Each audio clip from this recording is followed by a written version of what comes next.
To reset secret mode in Samsung Internet, Samsung Galaxy S20, open Samsung Internet app.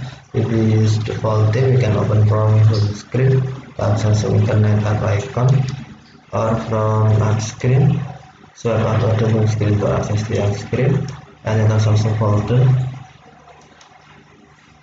tap Internet, and then tap more menu or three line icon, tap settings, select privacy and security, and then scroll down privacy and security screen, tap secret mode settings. To reset, tap reset secret mode. This will erase your secret mode data and restore secret mode to its default settings. If you sure, reset. Now the secret mode will reset. Okay, thank you for watching. Have a nice day.